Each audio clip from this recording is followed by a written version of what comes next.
Okay, hello again. Thank you for tuning back in.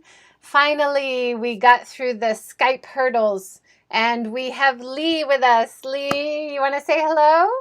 Hi, my name is Lee, and I have a bakery in Oiso, and we opened 3 years ago.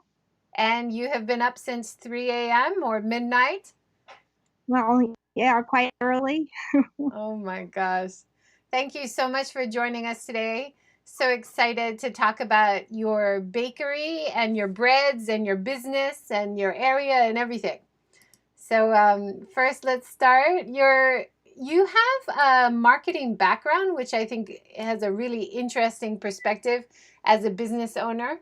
So when you're doing your handwritten notes, when you're writing your logo, you feel like you're getting some of that marketing background influence, or Well, and also, my husband, he's an artist, so he's like, mainly doing, the artwork and the PR for me. But as my background in marketing, what has really helped was, research yeah. and making recipes and what do you say, searching about the history of different breads and all that kind of stuff. Wow, awesome. If people want to find you, you're on Facebook. Search for Lee's Bread for You is where her Facebook page. And I love how your Facebook page is so bilingual. I don't know how you find the time or energy to do that after baking all morning, but I think you have a great, like, transparent type of discussion with your users there, which I really like. Like you talk about the hurdles, how you're feeling on a day to day, because it's hard what you're doing, and I love the honesty of your page. I think Uh, you're doing a really good job. Thank you so much. And I try to, like you say, I have most of my customers are Japanese, so it's really important that, I speak in their language and tell them, what I'm doing. And I also started writing in English because, Joan, from the Japan Times that does the series, Women in Food, she wrote up about me and, and I thought it was really important to, let foreigners know, what about I'm here in Oyster and I'm making this great bread. And it's And available online. yes, And you have a great bread selection box, which we really enjoyed. And now I'm trying a subscription, I think, for the rest of my life. Thank you very much. It was so good.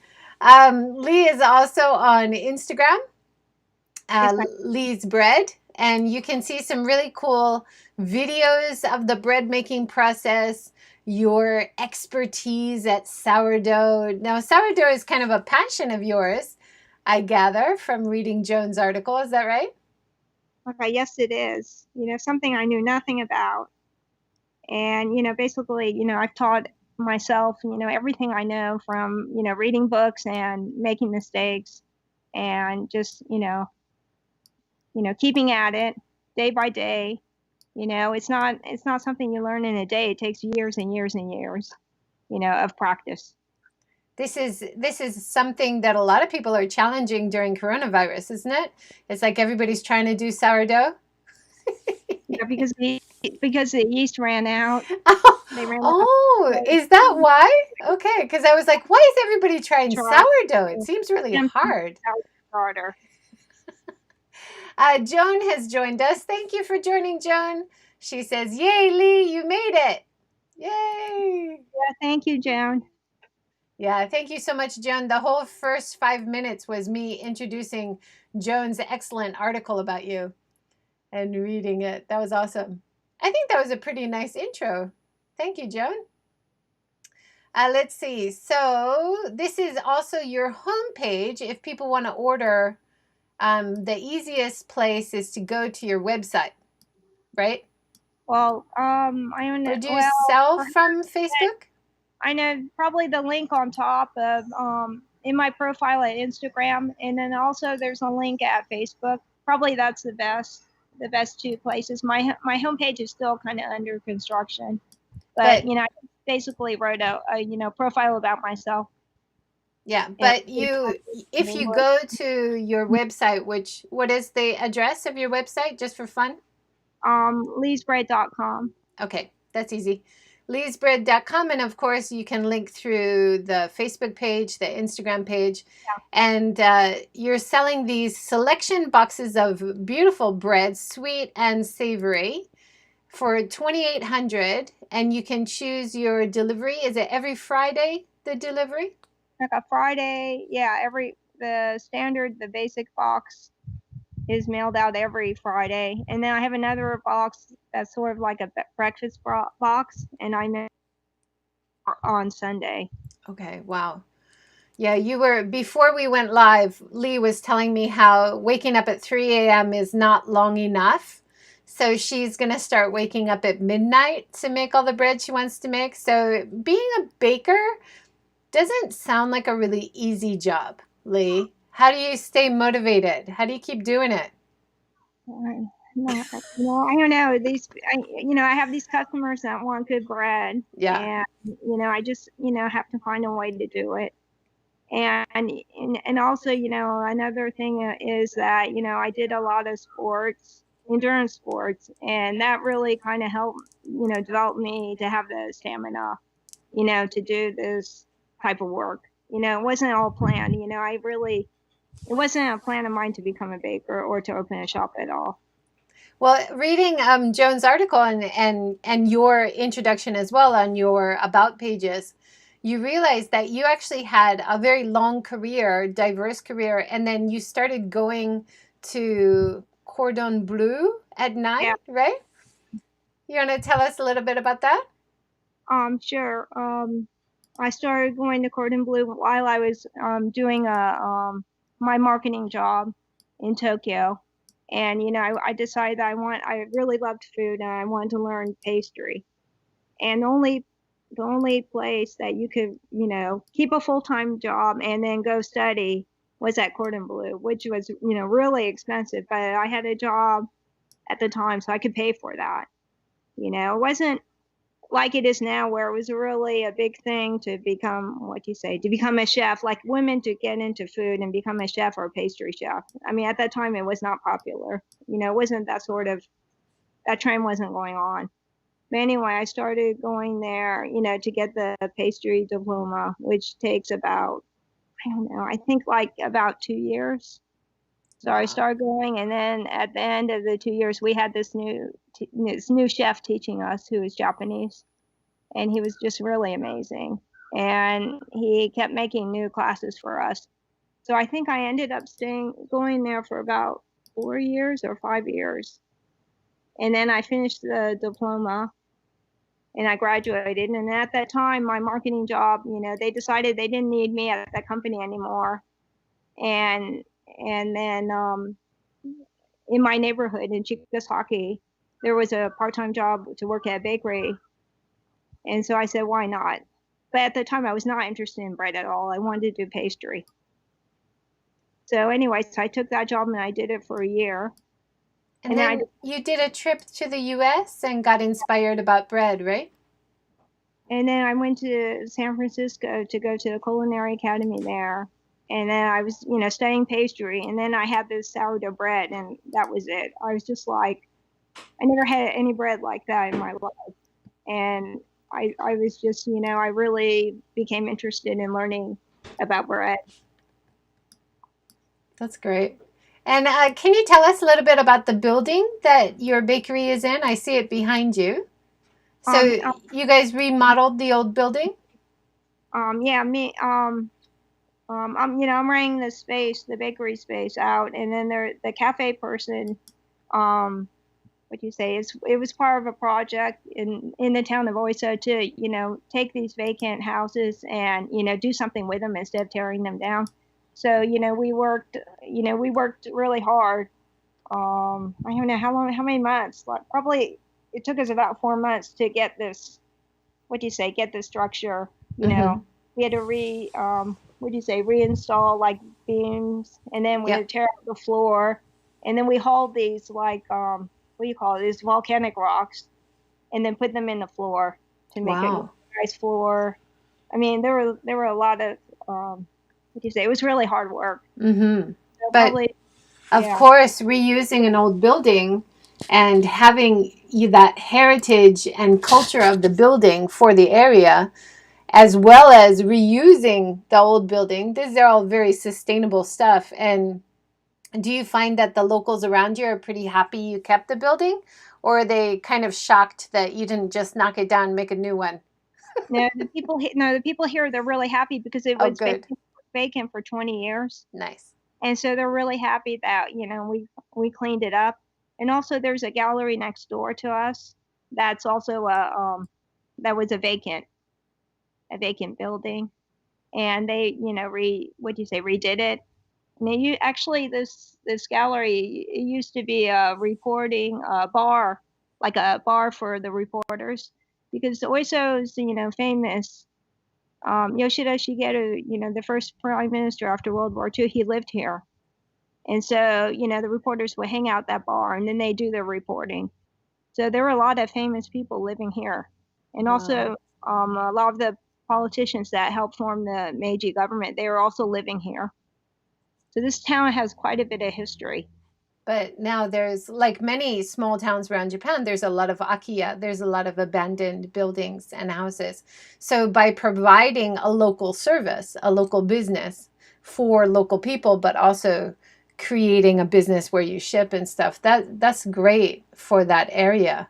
I'm glad that they appreciate what you've done, and hopefully it'll bring other people back after this coronavirus crisis and maybe start some other businesses. But this is a really difficult time. We were talking about that a little bit before we went live, how it's a really rough time for restaurants and small businesses right now.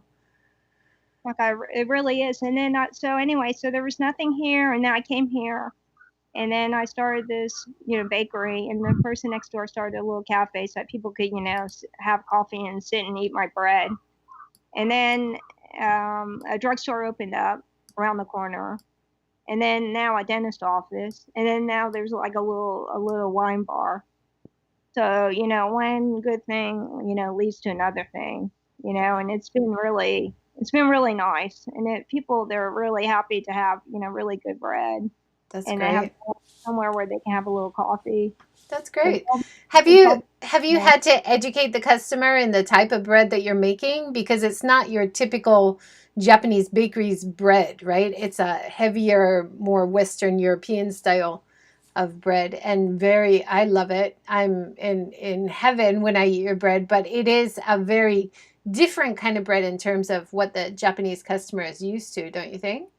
Nagai, yeah, definitely very different. I started making bread about 20 years ago, and at the time when I take my bread to market and then show it to people and try and sell it, and everyone, they were just amazed because it was like not like any other bread they had seen, because everyone was used to the white bread, the shokupan. But yeah, it's taken almost 20 years. I'd say about 15 years for Japanese, to have the, what do you say, palate to, Mm-hmm. what do you say, understand, like, the Mm-hmm. darker crusty bread. Yeah, that's great. And Have you ever heard of the Oiso Bakery? It's in our area, and it's run by a Spanish guy and his Japanese wife. They have an organic farm. He sells online as well, and he's in the middle of nowhere in Hiroshima. And he said it was a real switch because he's doing the champagne bread, he's doing the heavier breads, very similar to you. And it was a bit of an adjustment for the customers, but now people drive out to go and get it. oh wow, no, I haven't heard about him. Well, I'm gonna have to check him out. Yeah, I'll put the link below. I was able to go and visit before this whole coronavirus crisis happened. I'd love to come and see your place too someday, fingers crossed. Joan says, why did you choose pastry? You probably told me, but I don't remember. So when you were studying at Cordon Bleu, why did you choose to study pastry? Well, there were only two courses. So one was the regular, what do you say, to become a chef, like regular chef, and then there was another one for pastry. baking and pastry, but there was no bread course at the time. But I really like making desserts, and I thought that was what I should do. What I wanted to do at the time. But then, once I started doing pastry, my instructor, he kept telling me, "You look like a baker," and I really didn't like it at the time. Because a baker and a pastry chef is two completely different things. What does that mean? You look like a baker? I don't know, but just something about me and my personality. He just thought I should be baking bread, and actually, absolutely, he was absolutely right. I've got a picture here of your sweet selection, and the coconut saffron pastry that I had in my box was just divine. If you love coconut, that was amazing. So you have some very interesting like combination of flavors, and you've developed some of your favorite recipes and everything. Beautiful. Okay, it's just through my life experiences, my family history, what else? Traveling, going to Scandinavia, going to France, going to Germany, eating good food, searching out eating good food, all that, what I want to say is like digesting that, and then, just experimenting and finding different ingredients. And then somehow I have this like idea all of a sudden, I got to make this.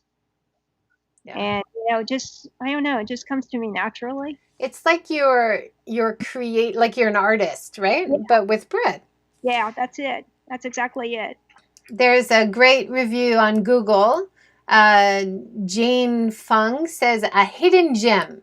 The aroma of delicious baked goods overwhelm your senses as you approach the shop on the cute stone pathway. You'll be greeted by warm bread and warmer smiles. I couldn't wait to try all the different varieties. What an awesome review. I love that. Oh my gosh.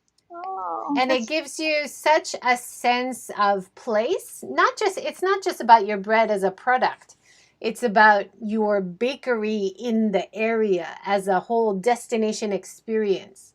So, what you've done by setting up shop there is really fantastic. It's transcended just a product, just a baked good, right?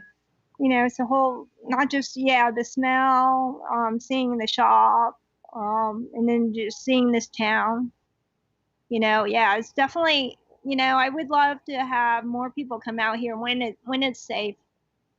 When it's safe again, I would love to have more people come visit us.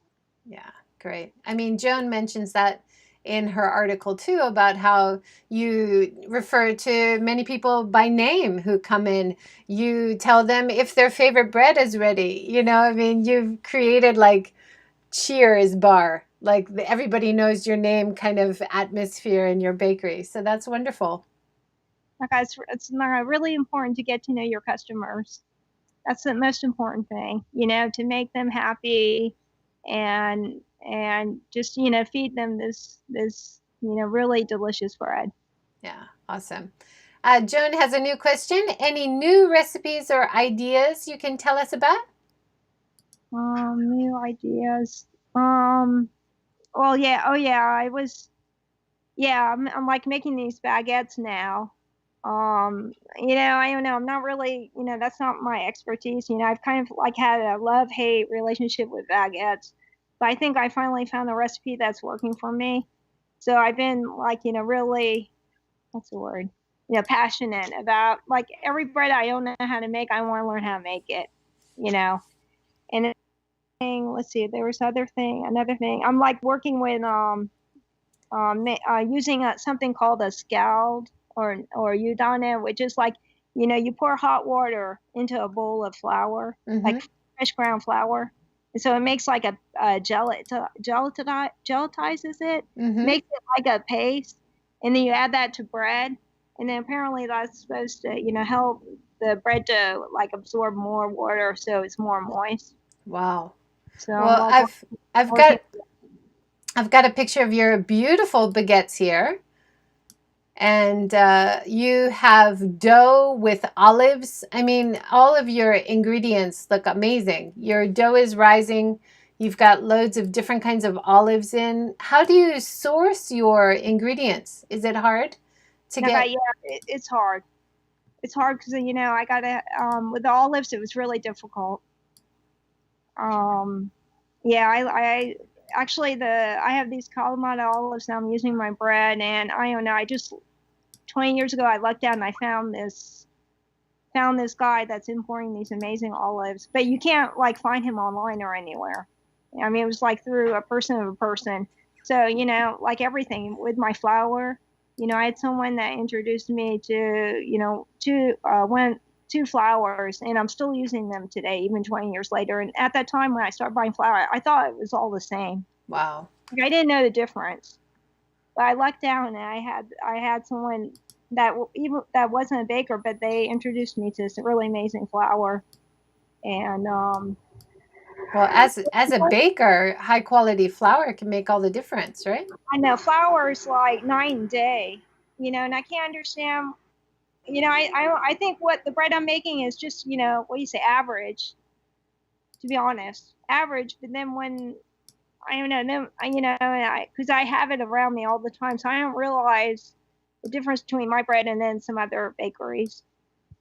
And then sometimes I eat my bread again, I'm like, oh my god, that's I don't want to brag, but it's just there's a difference between when you have like organic grains, like Mm-hmm. organic grains like I'm buying. Mm-hmm. You put these into the flavor of the bread is just it comes to life. This is I got icorn here. This is from the States. But all these things, all these grains did not exist here in Japan. It's only been I don't know, not recently that all these ingredients have become available to us. And then I have like kamut, which is like an ancient grain. Kamut, this comes from the States. And then let's see, and I have like three grains here. This is haru yokoi, and this comes from Hokkaido, and I know the farmer that's growing it. Mm-hmm. I haven't been to his farm yet, so I'm really anxious to go. But I'm planning to. Well, I'll do another bread I like to do is I sprout these. Mm-hmm. So what you do is you soak them in the water and you wash and rinse them every morning and night, and then they'll sprout. And then you can put these into the dough into the bread. Wow. So Yeah. that makes the bread, what do you say, the nutrients. And also it helps because if you eat like a lot of rye bread and it's just flour, it's kind of hard to digest. Mm-hmm. Really helps, what do you say, making the what do you say, the flour more digestible, and also the grains. Have you tried to organize growing grains with local farmers, or have you tried growing anything of your own, like even herbs for inside your bread? Do you grow anything, or it's just Yeah, yeah, I am. I have like oregano and thyme I'm growing. Um, but actually, there's a group of people growing spelt here in Oiso, and so mm-hmm, I went out and I helped them like plant the seeds, for the spelt. And then obviously, I mean, they just harvest the wheat. But I've been like always, they kept inviting me every week to come out and help them, but I'm always too busy yeah. to go out and help them. But anyway, they harvested a crop of spelt, organic spelt, but I helped get them the seeds. Wow, wonderful. Yeah. The Oiso bakery that I mentioned before, he's also trying to grow wheat, organic wheat. So definitely I'll get you guys in touch with each other. It'd be great if you could collaborate. Okay, Um, that'd be really good because I don't know any other foreigners that are baking here in Japan. But I have a really good friend in Wakayama. Yeah, he knows English pretty well. Well, we speak English and Japanese, but I talk to him a lot. But actually, I really didn't know anyone. I've been just, this hermit who's been, I was baking at my home for what, almost 20 years. And then I opened a shop. And then, and as bakers, we're so busy, we have no time to talk to other people in our industry, pretty much. right, yeah. Because when I visited him as well, I think it was quite a drive for me to get there. And when I got there early afternoon, he gave me the tour. We had an interview and everything. And then a couple hours later, he was just like spent, Like he was so out of it because he'd been up since 3 a.m., right? So Yeah, it must be same with you. Like once early afternoon comes around, it's like bedtime, right? I know. Yeah, and especially Sunday, I'm just a zombie, to be honest, on Sunday. You know, But that said, you are also making on your free days, you're making lemon curd, right? yeah. Like You're yeah, doing that. I have all these people giving me, fruit, and they harvested all these lemons from what do you say, a house where they're what do you say, a summer house that no one's living at right now. And if someone doesn't pick the lemons, then the tree's gonna not gonna make it. yeah. So they brought, I mean, it was like a huge amount. I mean, it took me 2 days to make all the lemon curd but that's in the I'm making the lemon babka, which is which I really want to mail you. So I think I might mail you that next time. Well, I've done my order for next week, so maybe you can put some extra in. I'd love that. Okay. Um, yeah, so lemon curd also looks like a very long. Although I'm sure people love it and it's fantastic, and I love lemon curd as well. Wouldn't it be easier just to make like lemonade, Oh yeah, maybe. Yeah, yeah. or lemon marmalade or lemon dressing or something? You just have such a high like motivation and something you really want to do, right? So you kind of drive further, but you got to take care of yourself. Okay, yeah, I'm just, once I want to do something, that's it. You can't stop me. And what do you say? I have this high standard for myself and for the quality of bread I produce. And then I saw this as well on your off day, you're making face masks as Oh, well. yeah, but well, see, there's It's another. very practical. Yeah, Yes. but there's another reason why, I'm working in the room. Oh, you should see my room. It's like really tiny where I mix the dough. It's really tiny, so it's dusty. And if you don't wear a mask, which I didn't until maybe like a year ago, I started wearing a mask when I mix bread because you're going to get baker's asthma Right. from all the dust. From inhaling all the flour.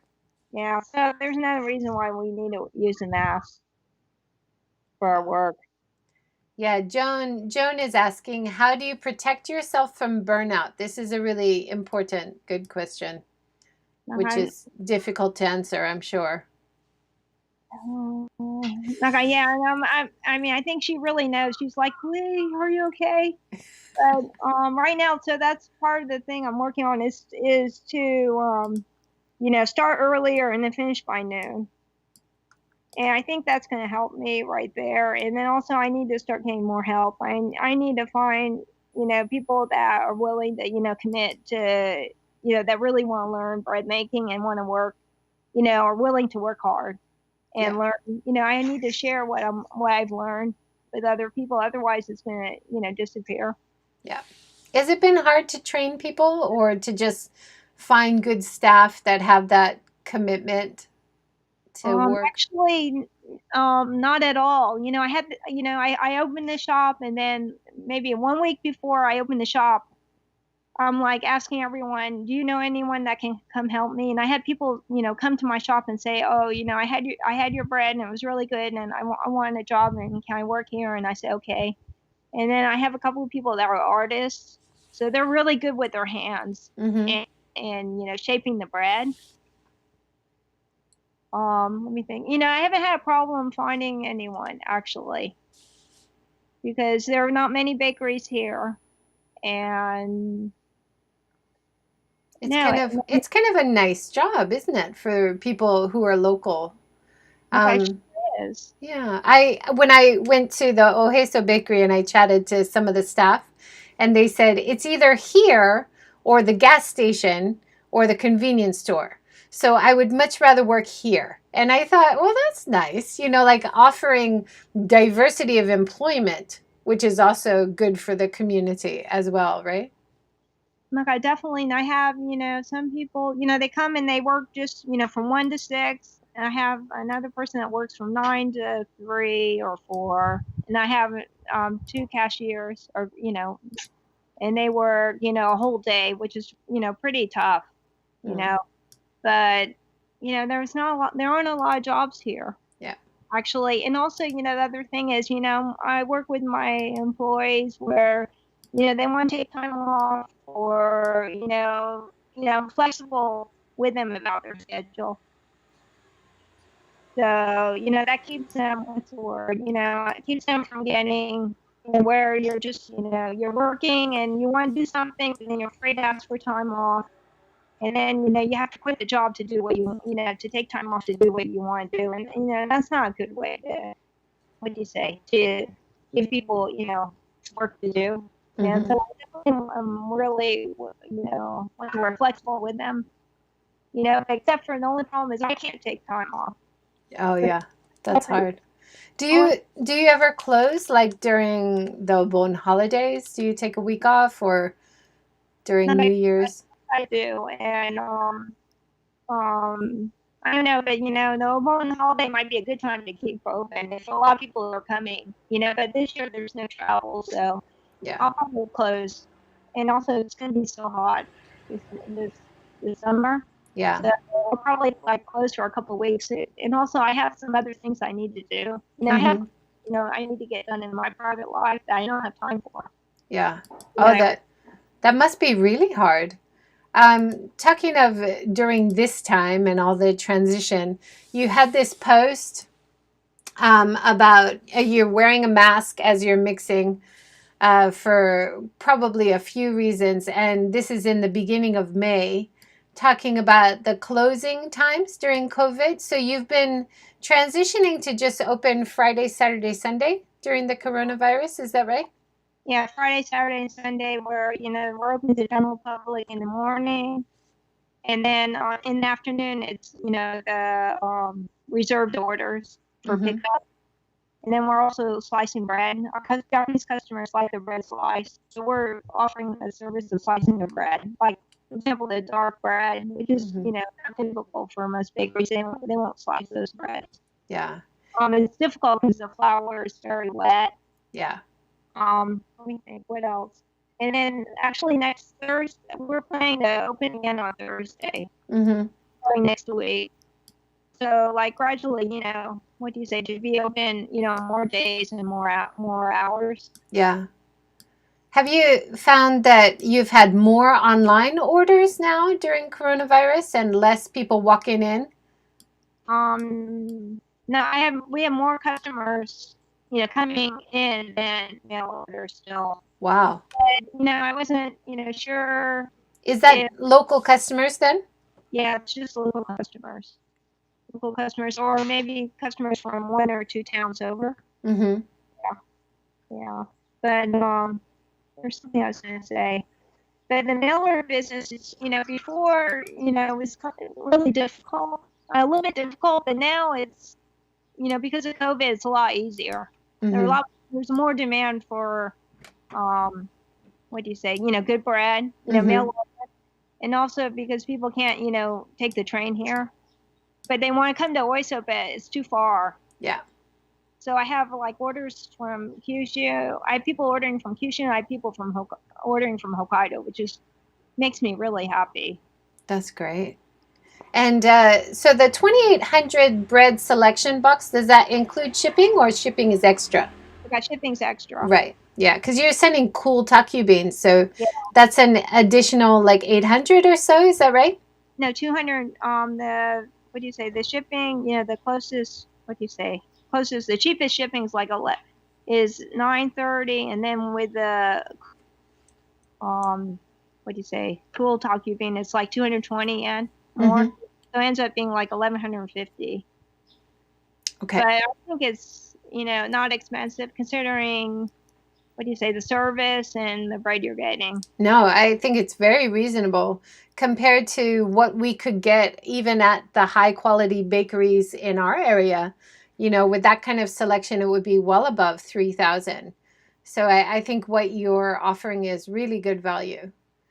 We talked a little bit about, well, you were saying you sold out by lunchtime most of the time. So in that case, you're not having an issue with food waste? Yeah, I think the COVID has really helped, and also the mail orders too. It's like really helped with, what avoiding, food waste. Because but I do have I have all these ways of using leftover bread. Great. Um, that I just when I have something left over like last week. Oh no, last week I discovered this idea to make like a croque monsieur with brioche. I had this crazy idea and I tried it out and it worked. And I tried one and it was really good. I don't know all these things. When I don't know when I run out of something and it just gives me an idea. Well, maybe I can't. I don't have this, but then there's something else I can use. Yeah, that's awesome. Never I had. in last week's talk with a vegan baker, she has a vegan cafe bakery cake shop, number 16, Tere Coco. She was Oh yeah, talking about using old bread to make like a bread pudding yeah. by putting That's it. coconut milk and stuff over it. That sounded amazing. Well, and I have this my friend in Wakayama. What he's doing is, what? Well, actually, rye bread they use like old bread, stale bread to put in the rye bread. When they're mixing the dough, Okay. or they add water to it, make it soft, and then add that to the dough. You know. So, as far as like your resources, getting in the flour and everything, does most of it come in like plastic single-use bags or is it canvas bags? Like what kind of waste situation is it in and out coming into your bakery? I know flour. So, when you get your ingredients, does Like every does it is there any reusable containers or biodegradable? Is it mostly plastic? well, flour of course it comes in a paper bag, so that's like totally fine. And then I have my olives come in these like plastic buckets, so I use those for storage, Mm-hmm. so I don't need to throw those out. um I don't know, I have like cans I gotta throw out. But you know cans are recyclable. yeah, they're Can recyclable. And then plastic, we recycle that if it's not, what do you say, if it's not too dirty. mm-hmm.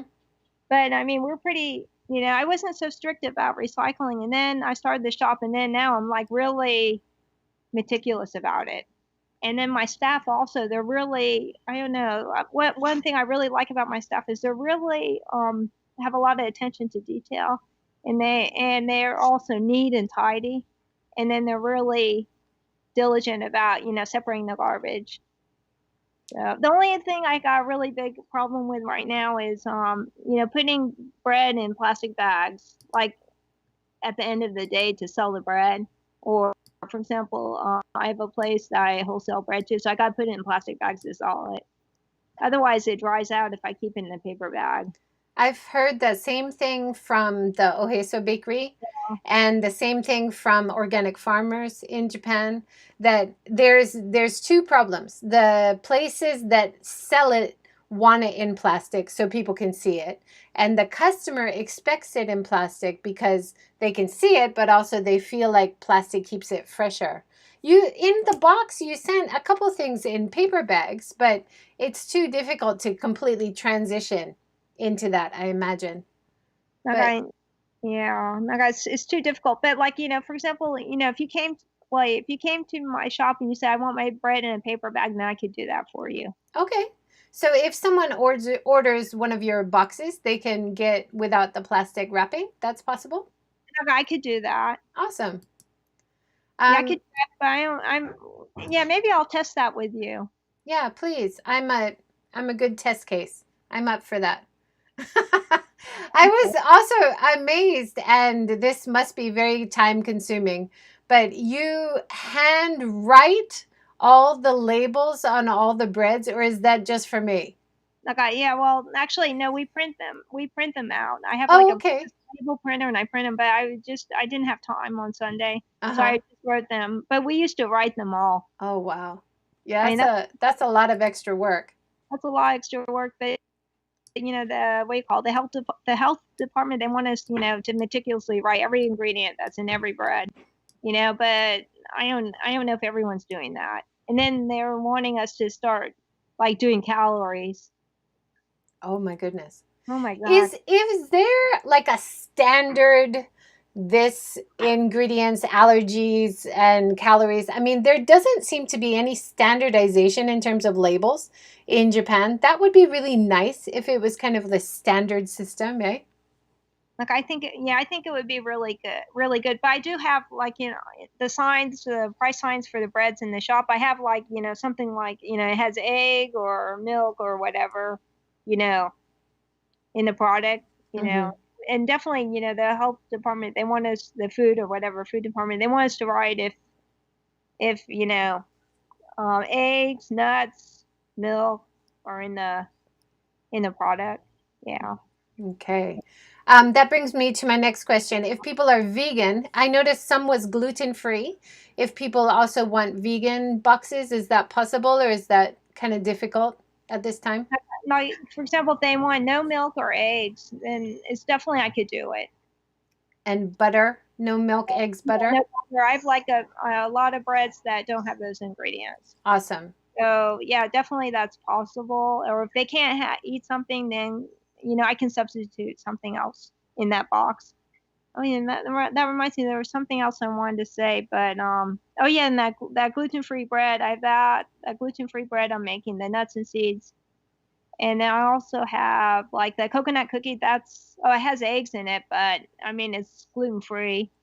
And then also I was working on this brownie recipe gluten free, but I'm still not done with it, because I don't have enough time. Mm-hmm. So that's something else I'm like really wanting to do. Yeah.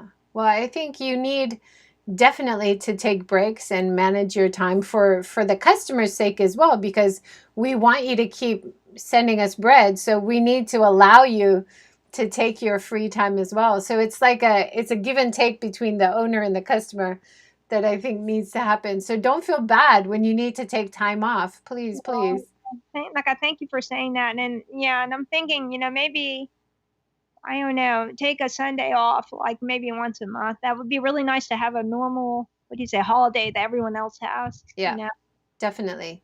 And a lot of businesses I've noticed they take like Sunday, Monday. Yeah, So 2 days together would give you more of a break than just one day here and there, right? yeah. Yeah, that definitely would help. That definitely would help. But just, yeah, to have a Sunday off would be really nice. Yeah, please, We can't please do do anything. that. We can't do anything with other people. Everyone else is off Saturday and Sunday, but I'm working. Yeah, no. Sometimes it's better just to join everybody on the days off that everybody's off, right?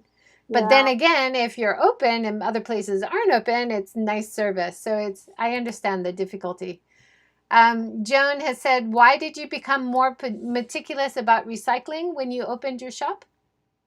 You just started noticing it more? Yeah, because we had to throw out the garbage, Mm-hmm.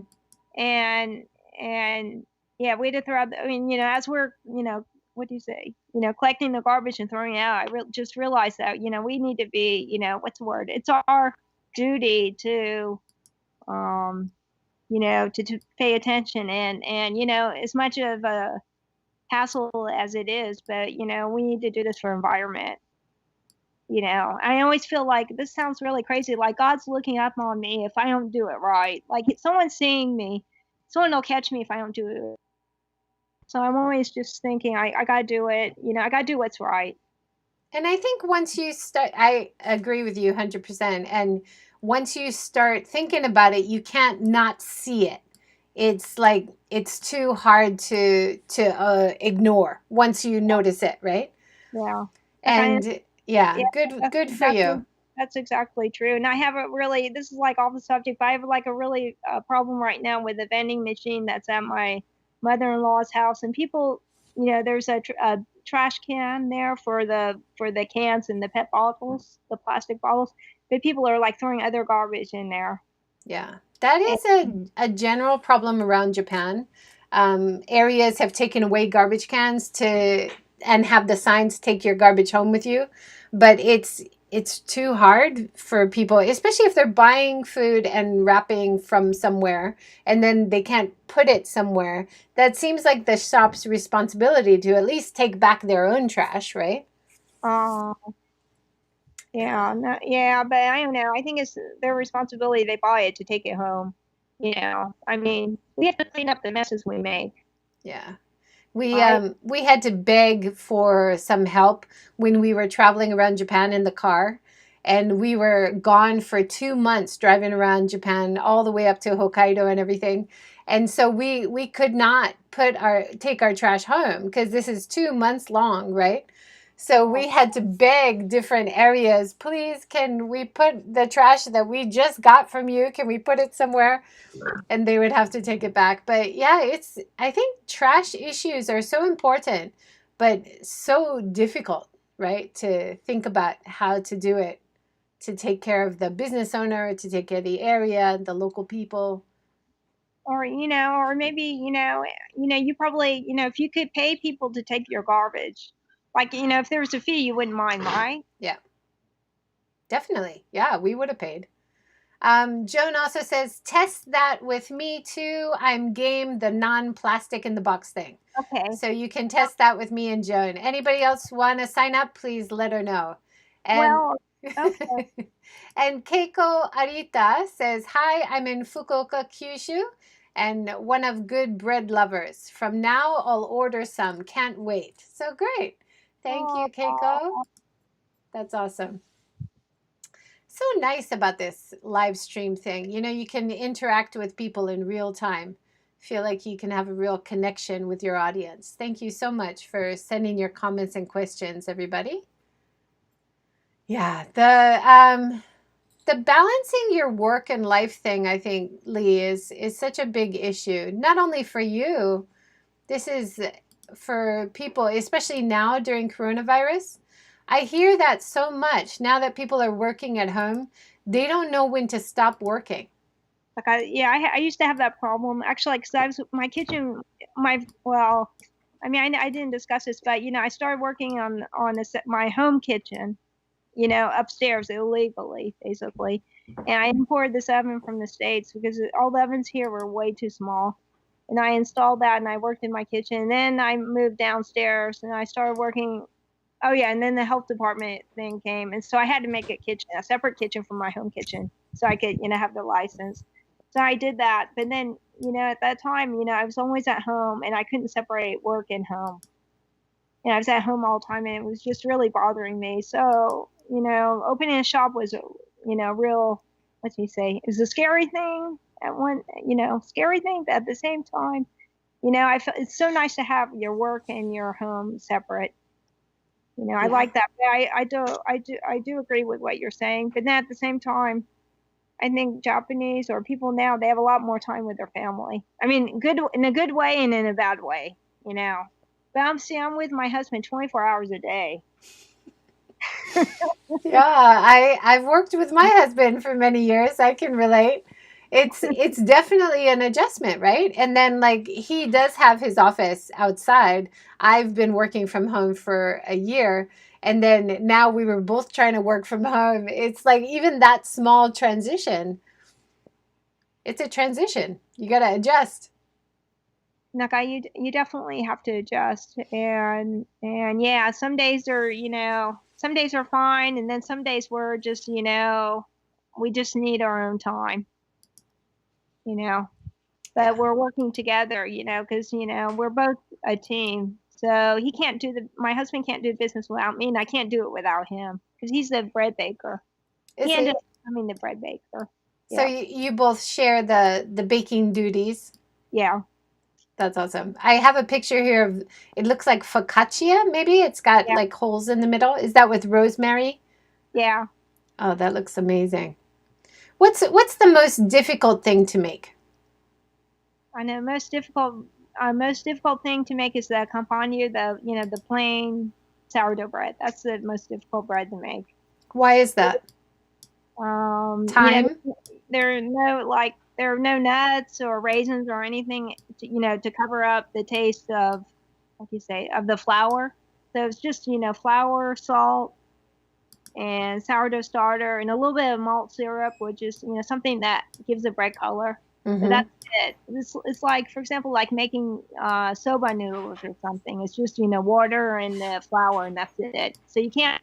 What do you say? It's You can't cover it if things don't go quite right. It has to be perfect, right? Like the taste of the flour is so apparent, and the texture and everything. So, the whole bread making process from the beginning to finish really shows up on the final baked product. How long does it take? The Oiso bakery was telling me it takes him about 3 days. Is Uh, that true for a sourdough? It just you need that much time? My gosh. well, I started, so you have your live on or your sourdough starter. So you need to start feeding it probably, like, I'm going to start baking tomorrow. So I started feeding it on Monday. Well, I was a little bit late. I started feeding it yesterday. So yesterday, today, and then I bake tomorrow. So basically 3 days. And then tomorrow, I decide like how much I'm going to make, like how many breads I'm going to make tomorrow. I'll decide tomorrow morning. And I'm always looking at the weather. So I could have been a weather one. Oh, what do you call it? Weather forecaster. So your bread depends on the weather, the humidity as well? Sure does. Oh my gosh. So, it's getting hot right now. So, I have to, start using ice water, and then what do you say, the first fermentation, and then the shaping and everything. So, we have to like speed up the time because of the temperature and also humidity here. Oh my gosh, you have to cut down on the amount of water you add to the dough. So, like people have the dehumidifier in the house. Do you have that inside your bakery? Now, I have an air conditioner though, and we got an air conditioner I think last year. So the first year we had no air conditioner, and at my home bakery, I have no air conditioner, Oh no my air. gosh.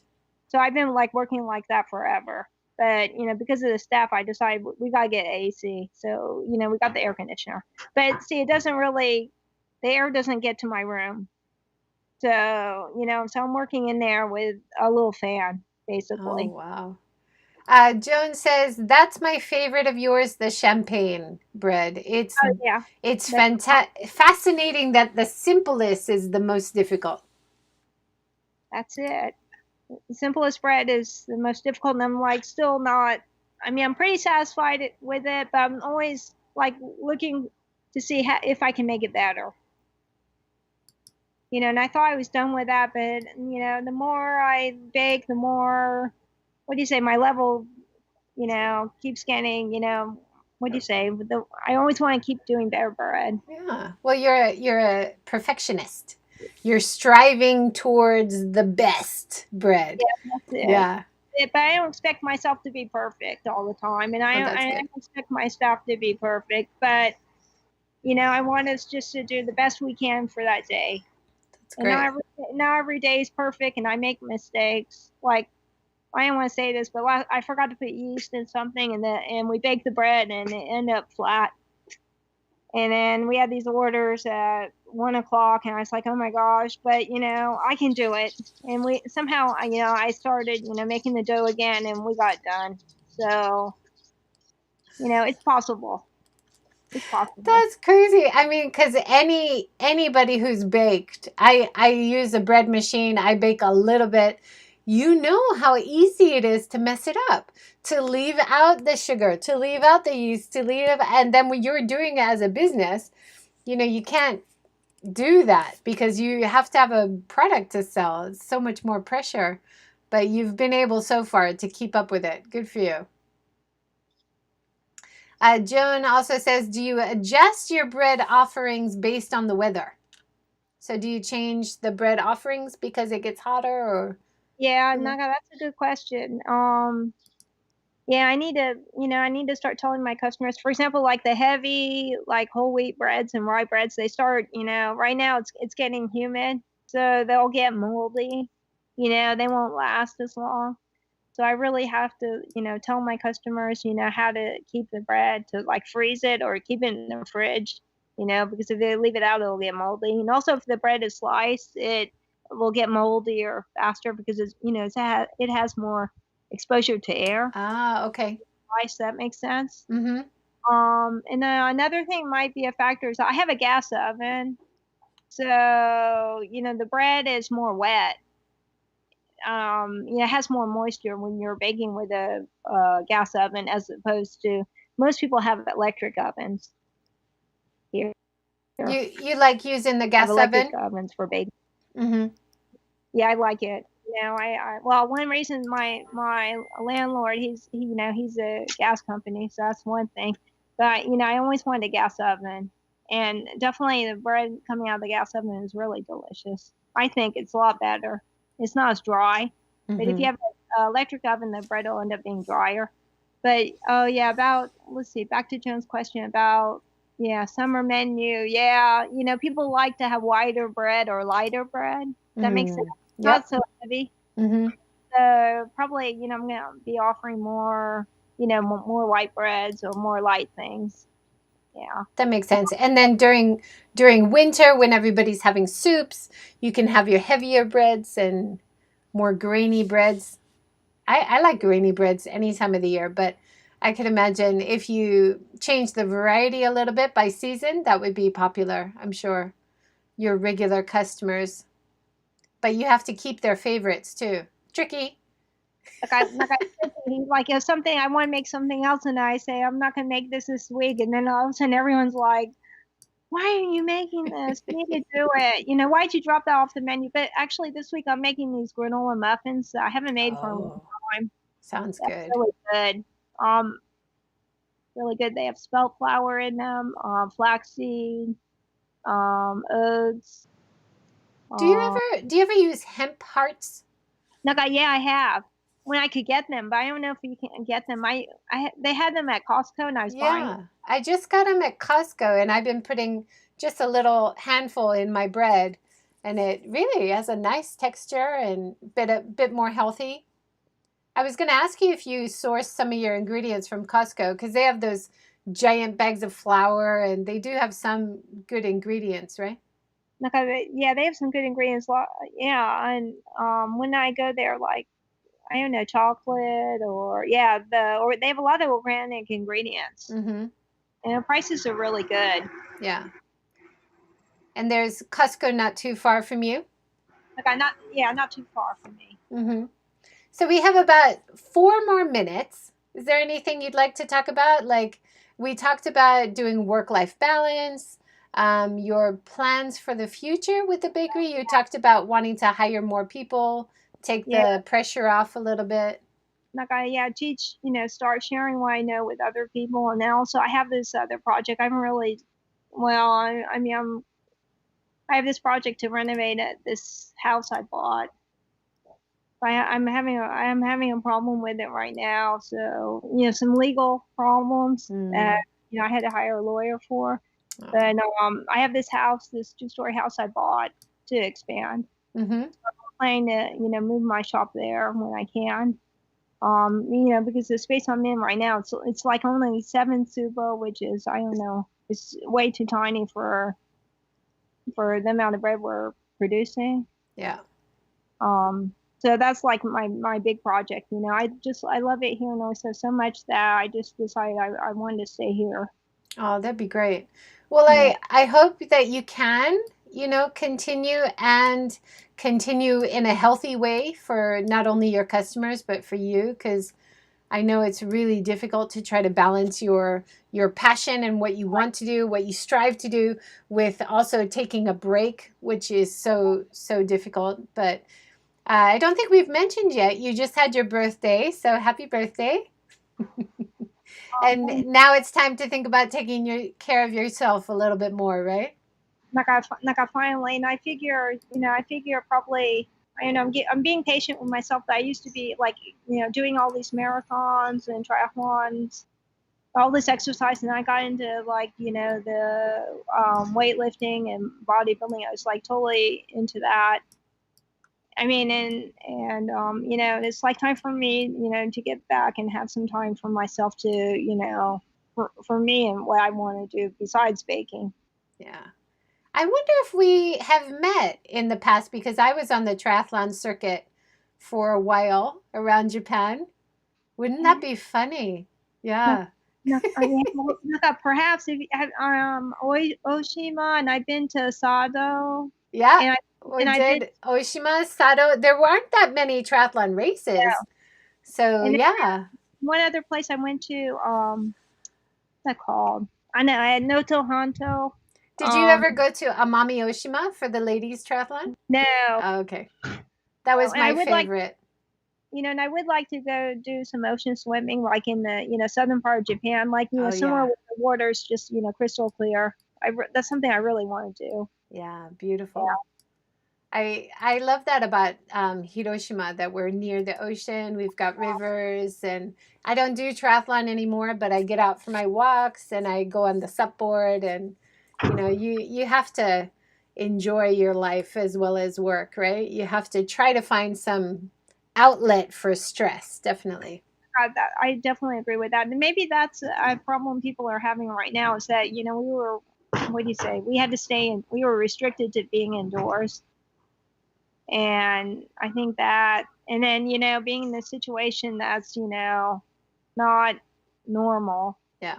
And I think that that's caused, a lot of people to have stress. Yeah. Do you exercise? Do you put a mask on and go for a walk, or? Like, I don't wear a mask. And I actually, this morning I went running Good. at the beach, and then I did my kettlebells. And then Nice. I also bought all this gym equipment. So I'm like, planning to set up my home gym, even though I've been, going to the gym for what, I don't know, about a long time. But I decided I want to do, work out at home and wear what I want to do and do what I want to do, Good. Good. I'm glad to hear it. And I'm so glad we got to connect today. Last thing, Jaden says happy birthday. So I think we're all wishing you a happy birthday today. Oh, I know it was last week, but yeah, but yeah, thank you so much. No, thank you so much for joining, and thank you for all that you're doing to provide service and business for the local people in that area and retain the heritage of the house and the community, as well as making so many wonderful, fantastic breads for all of us to enjoy. So thank you so much. Thank you, everybody, for joining. Thank you for your comments and questions. And please join us again tomorrow morning at 9 and at 5. Goodbye.